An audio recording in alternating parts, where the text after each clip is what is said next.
We are back now. We want to take you back out to the scene there in Prattville where they are looking for a missing 8-year-old boy.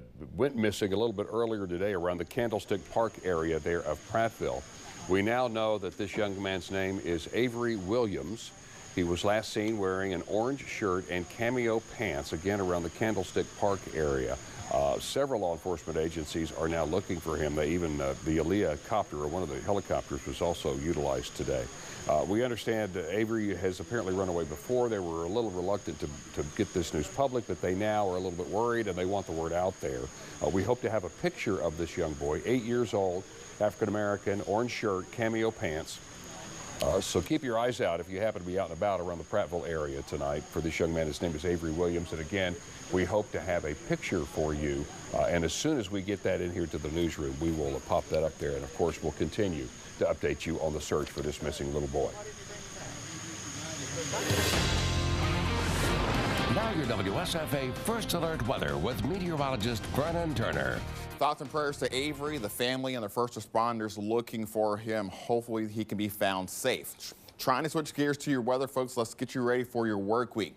We enjoyed the weather today. It was pleasant, beautiful, and we dealt with less humidity. If you enjoyed that, well, the weather's so nice, we're going to have it twice. Actually, we're going to have it well, I say 3 times. There you go. Monday and Tuesday, not as humid as you can see. As we'll take a look at the beginning of the work week, Monday and Tuesday will pretty much be the best days we have seen all summer, thanks to the humidity taking a back seat. But the moisture will begin to return as early as Wednesday, and that moisture will come out of the Gulf, and eventually we'll be back into that hot and humid setting, along with the threat of afternoon and evening storms towards the end of the back week, going into the new weekend ahead. And it all begins tonight, though, folks. As you can see, mostly clear skies. Overnight, temperatures will drop down into the lower 70s. You'll deal with that if you're an early riser. As you're getting on the highways and byways, we'll see definitely a cooler start to our Monday morning, something that we haven't been used to. Upper 60s to low 70s early on. But sunny skies will efficiently warm the drier air over the area by lunchtime.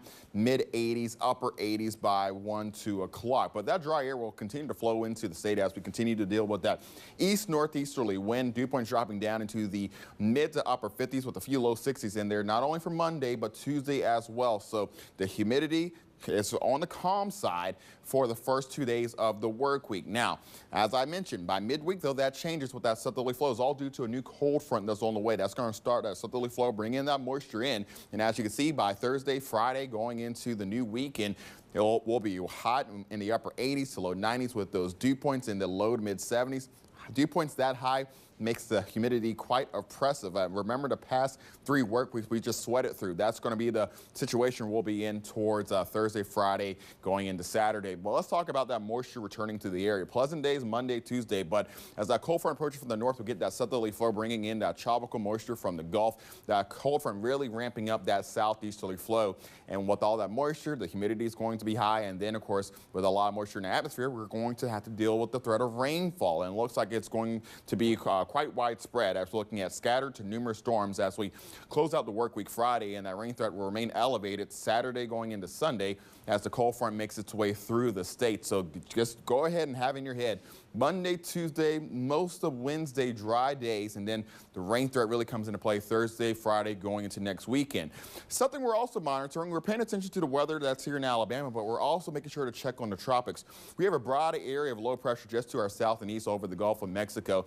Models put it at a 30% chance of developing over the next 5 days. So that's on the low end of happening, of occurring, but it will become more organized over the next coming days. The good news is models are trending putting this disturbance off to the north, to the southeast of us over central and northeast Florida. It will be a very efficient rainmaker for that area. So if you have any last minute summer vacation plans that would maybe take you down to Disney World in Orlando, heavy rainfall for them. As for us, the only threat we'll have is possibly a higher rip current risk along the Alabama and Florida beaches. We'll keep you posted on that tropical disturbance, but no need to panic, no need to get the milk and bread. And really all you need to do is bask in the beautiful and comfortable weather we'll have for Monday and Tuesday as we begin the new work week, and then just get set for the heat, the humidity, and the active afternoon and evening weather to return, mainly for Thursday, Friday, going into next weekend.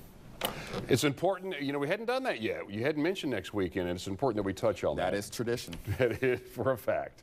Thank you, Vernon. Well, coming up next in sports, the quest for a Sun Belt title began tonight for the Trojans. Their first fall practice happening tonight. We have got a live report from Troy coming up next.